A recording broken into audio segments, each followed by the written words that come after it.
안녕하세요. 서강대 경제대학원 교수 김영희입니다. 가끔 저는 부자들, 기업 CEO들 만나는데요. 공통적으로 이런 이야기를 합니다. 시대의 흐름에 당하지 말자. 개인한테 당하면 일부 자산을 잃을 수가 있지만 시대에 당하면 모든 자산을 잃을 수가 있다는 거죠. 거꾸로 시대의 흐름을 알면 개인도 성장할 수 있고 부를 늘 수 있고 기업도 성장할 수가 있다는 것입니다. 그래서 저와 함께 시대의 흐름, 특히 거시경제의 흐름에 대해서 한번 살펴보겠습니다.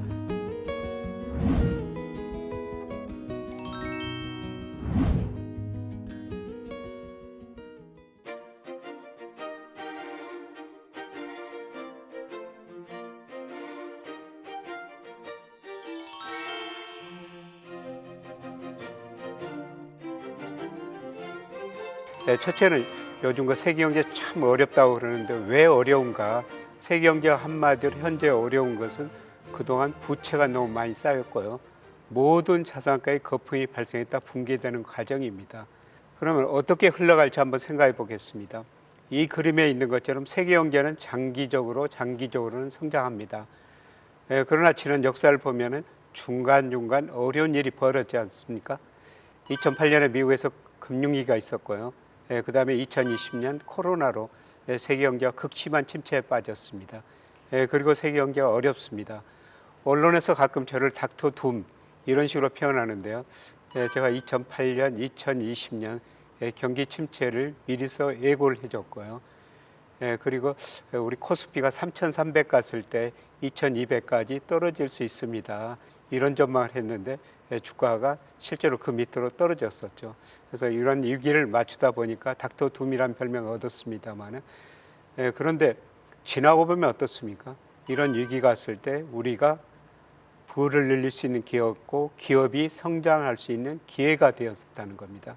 그래서 이런 기회를 적극적으로 활용해야 된다, 이렇게 볼 수가 있습니다. 세계 경제는 장기적으로는 꾸준히 성장하죠.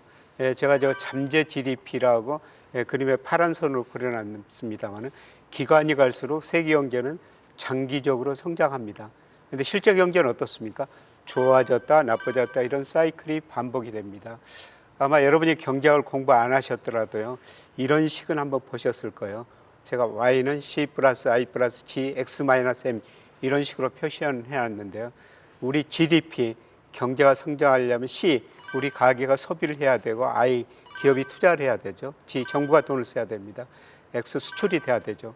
이거에 따라 경제가 좋아졌다 나빠졌다 이런 사이클이 반복되는 것이죠. 그런데 2008년 미국에서 금융위기가 왔지 않습니까? 금융위기가 오고 세계 경제가 나빠지니까 수출이 감소했죠. X가 줄어든 겁니다. 금융위기가 오니까 가계가 소비를 줄였고 기업이 투자를 줄였습니다. GDP를 구성하는 소비, 투자, 수출 이런 게 줄어드니까 경제가 급격하게 나빠진 겁니다. 그래서 2008년 수요가 공급을 훨씬 밑돌았죠. 잠재 성장이라는 건 공급이라고 볼 수가 있고요. 실제 성장은 수요라고 볼 수가 있습니다. 제가 디플레이션 압력이라고 적어놨습니다만 이만큼 수요가 부족한 거예요. 수요를 채우기 위해서는 뭘 해야 되겠습니까? 각국 정부가 돈을 많이 썼습니다. 이거를 흔히들 우리가 재정정책이라고 그러죠. 각국 정부가 국채를 발행해가지고 돈을 쓴 겁니다. 그 다음에 각국의 중앙은행은 금리를 가감히 내리고 그래서 소비하고 투자를 부양한 겁니다. 여러분, 금리라는 건 뭡니까? 예를 들어서 제가 100만 원 가지고 있습니다.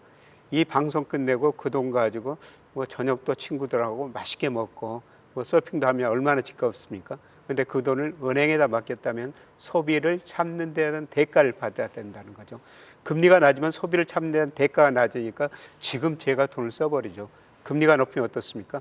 은행에다 돈을 맡겨놨다 나중에 소비를 하게 됩니다. 그래서 금리가 낮아지면 소비가 증가하게 되는 거예요. 마찬가지로 투자도 증가하게 되죠. 그래서 각국 정부가 가감한 재정 정책을 써가지고 정부 지출을 늘렸고요. 각국의 중앙은행은 금리를 거의 0%까지 내려가지고 소비 투자를 부양한 겁니다. 그래서 그 이후로 경제가 꾸준히 회복됐어요. 2019년까지 세계 경제가 많이 회복됐습니다. 그런데 이 과정에서 정부가 돈을 많이 쓰다 보니까 정부 부채가 늘어났고요. 저금리 때문에 가계 기업 부채가 많이 늘어났습니다. 한마디로 부채에서 성장했다는 거죠. 그래서 제가 이런 데이터 보고 2019년에 책을 쓰면서 2020년에 주가도 급락하고 경제도 어려워질 수 있습니다. 이런 전망을 했는데 2020년 코로나가 가지고요. 또 소비, 투자, 수출이 줄어드니까 경제가 급격하게 나빠진 거죠. 그래서 어떻습니까? 각국 정부는 또 돈을 썼습니다. 각국의 중앙은행은 금리 내리고 돈을 또 풀었죠. 그래서 다시 소비, 투자, 정부 지출이 늘어나면서 세계 경제가 2021년 하반기부터 빠른 속도로 회복되고 있습니다. 얼마나 빠른 속도로 회복됐냐면요.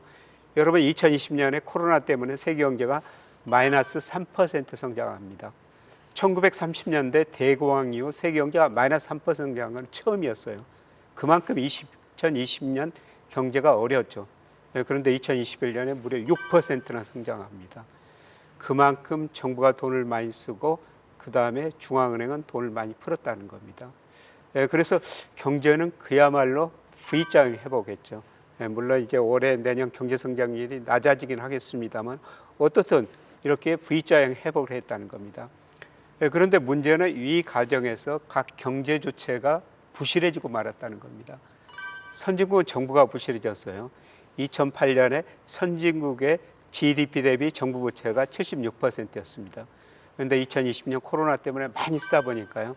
정부 부채가 136%까지 늘어났죠.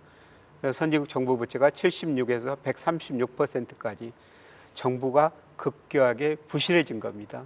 신흥시장은 기업이 부실해졌어요. 특히 중국의 정부 부채 심각합니다. 기업 부채가 2008년에 59%에서 무려 121%까지 올라갑니다. 그래서 선진국은 정부가, 신흥국은 기업이 부실해졌다는 겁니다.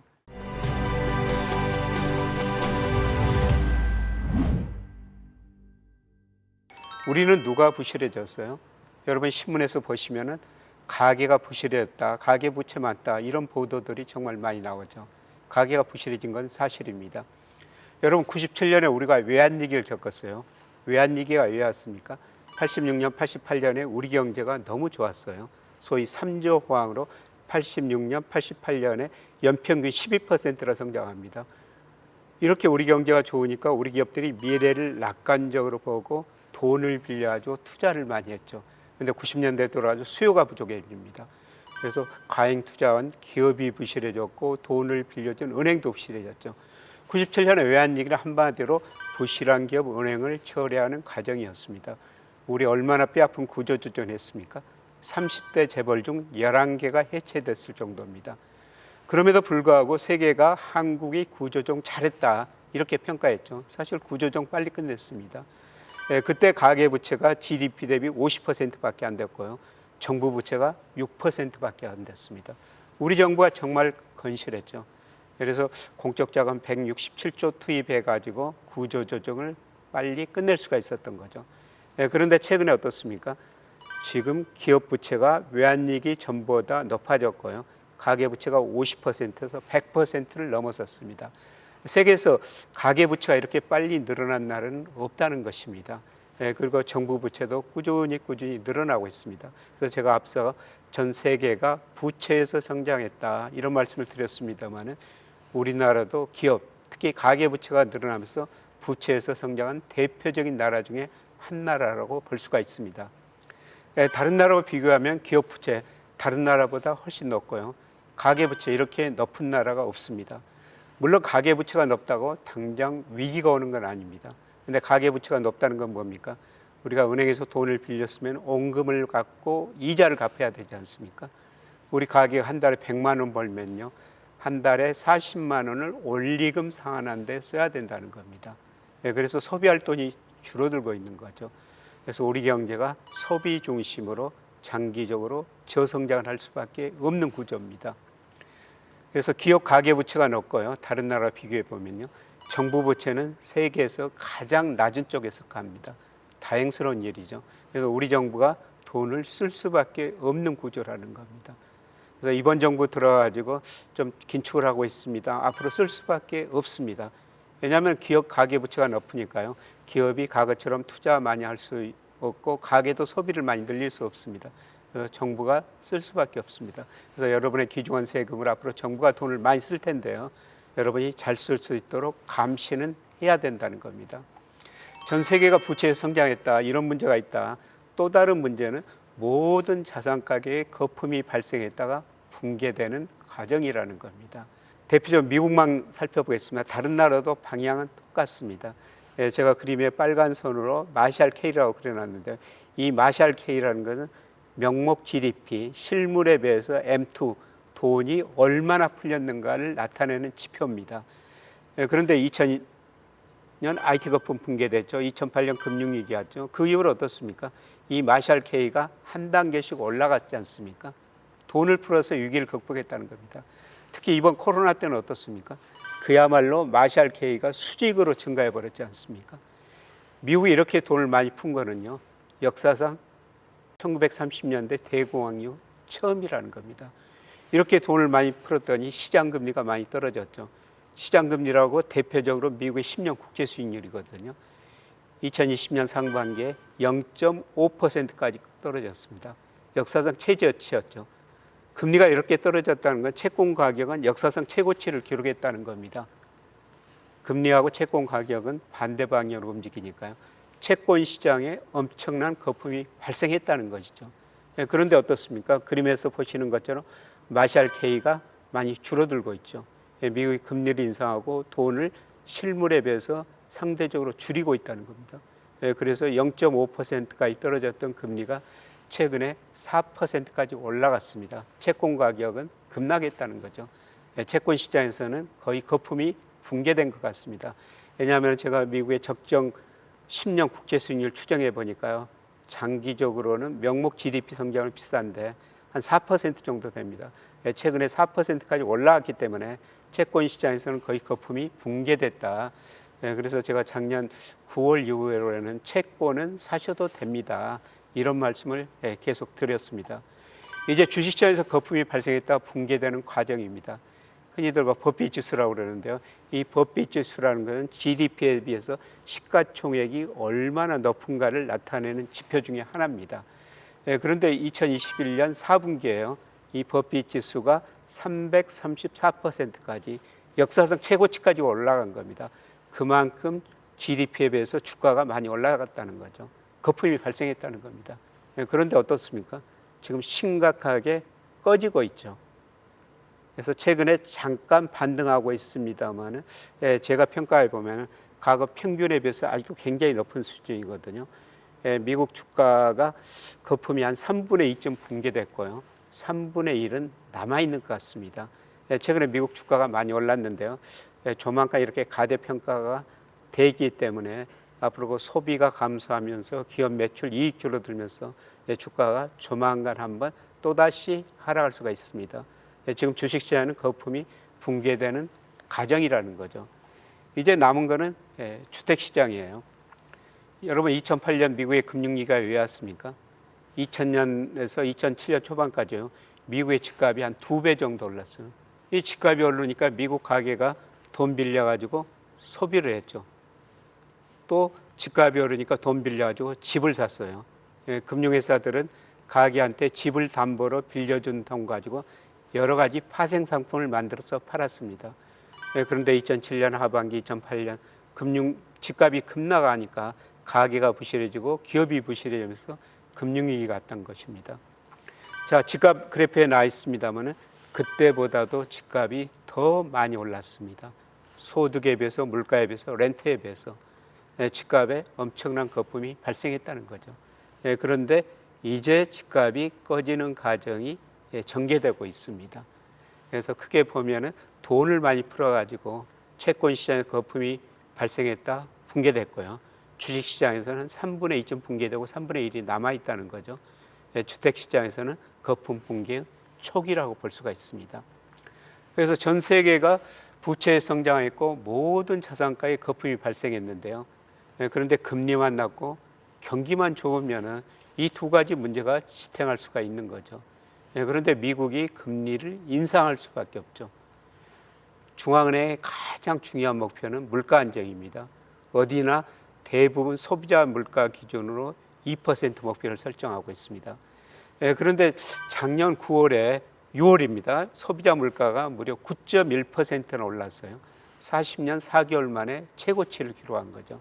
물론 그 이후로 물가 상승률이 낮아지면서 지금 4%까지 접근해졌습니다만 아직도 연방준비제도 미국의 중앙은행입니다. 목표한보다 물가 상승률이 높다는 것입니다. 그래서 미 연준이 금리를 인상할 수밖에 없는 것이죠. 미국 통화정책은 참 탄력적이에요. 2008년 금융위기 때 5.25%는 금리를 0%까지 금방 내렸죠. 그리고 경기가 회복되니까 또 금리 서서히 올렸었습니다. 양적 축소 돈을 줄였었죠. 근데 코로나 때문에 어떻습니까? 금리 급격히 다시 0%까지 내려버리고요. 그 다음에 양적 완화를 통해 가지고 2020년 3월에서 6월 사이에 무려 3조 달러를 풀어버린 겁니다. 그야말로 돈이 수직으로 증가했지 않습니까? 이렇게 돈을 많이 풀고 금리가 내리니까 경기는 회복됐지만은 물가가 많이 오를 수밖에 없죠. 그래서 물가가 오르니까 어떻습니까? 연준의 가장 중요한 목표가 물가 안정이라는 말씀을 드렸죠. 금리를 계속 올린 겁니다. 그래서 작년 2월 달에 우리 한국은행 기준금리라고 그러는데요. 미 연준은 연방 기금금리라고 그래요. 작년 2월에 0%에서 0.25%였습니다. 그런데 올 5월에 5%에서 5.25%까지 무려 5%포인트를 올려버린 겁니다. 이렇게 금리를 올리는데 부채 문제가 드러날 수밖에 없고 자산 가격의 거품이 붕괴될 수밖에 없습니다. 이렇게 금리를 올리면 시차를 두고 소비가 감소하게 돼요. 최근 여러분 신문에서 보면 미국 소비도 증가하고 고용도 많이 늘어났다 이런 분석이 많이 나오고 있는데요. 제가 미국 통계를 대상으로 통계 분석을 해보니까 미국이 금리를 인상했을 때 한 12개월에서 18개월 정도 시차를 두고요. 소비가 많이 감소합니다. 그래서 작년 3월부터 금리를 많이 올렸으니까 이제 서서히 소비가 감소하게 될 거라는 거죠. 미국 GDP에서 소비가 차지하는 비중이 무려 71%나 됩니다. 소비가 줄어들면 어떻겠어요? 미국 기업들 매출이 줄어들죠. 이익이 줄어들죠. 그러면 미국 CEO들이 이런 판단을 할 거예요. 아, 내가 그동안 일자리를 너무 많이 만들어야겠구나. 일자리를 갑자기 줄여버릴 수가 있다는 것이죠. 미국 고용은 정말 탄력적이에요. 얼마나 탄력적이냐면요. 2020년 3, 4월 달에 미국 기업들이 일자리를 2,200만 개 줄여버립니다. 코로나 때문에 소비가 위축되고 경제가 나빠지니까 일자리 2,200만 개 줄여버렸는데요. 그 일자리가 그 이전에 거의 10년 동안 늘어났던 일자리입니다. 10년 동안 늘었던 일자리를 단 2달 사이에 줄여버린 나라가 미국이라는 겁니다. 그래서 앞으로 경제가 나빠지고 소비 중심으로 나빠지면요. 아마 하반기가 가지고는 미국 기업들이 일자리를 많이 줄여버릴 겁니다. 일자리 줄여보면 어떻습니까? 가계 실업률이 높아지고 소득이 줄어드니까 소비를 더 줄이게 됐죠. 그래서 이런 식으로 보면은 금리는 거의 인상 사이클이 마무리된 것 같습니다. 물론 연준은 지난 3월 FOMC보다도 6월 FOMC에서 연방기금금리 중간값을 5.1에서 5.6%로 올려놨습니다. 앞으로 한 2차례 정도는 더 올릴 것이다. 이렇게 연준 위원들이 점도표라는 걸 찍어놨는데요. 제가 보기에는 하반기 들어서 소비 중심으로 미국 경제가 침체에 빠지니까 금리 인상 사이클은 거의 마무리된 것 같습니다. 그러나 어떻든 지난 1년 한 3개월 동안 금리를 5%가량 올려버린 게 앞으로 소비 둔화를 초래하게 될 거라는 겁니다.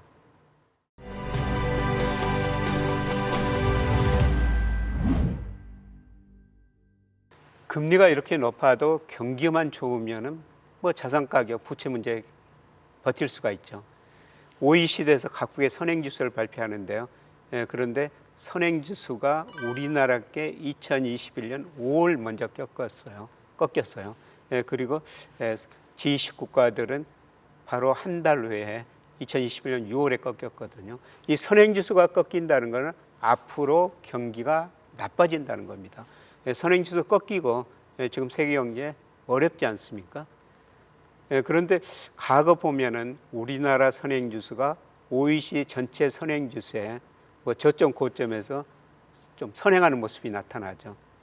그래서 이런 의미에서 세계적 경제학자들이 한국 경제를 세계경제 풍향계다. 특히 예일 대학의 그 스티븐 노치 교수는 탄광 속의 카나리아다. 이런 식으로 표현합니다. 옛날 강부들이 탄광 일을 할 때 카나리안 새를 데리고 들어갔다는 거죠. 이 새가 유해가스를 잘 만든다는 겁니다. 그래서 이 새가 비틀거리거나 죽으면 유해가스가 새고 있구나. 강부들이 이 일을 중단했다는 것입니다.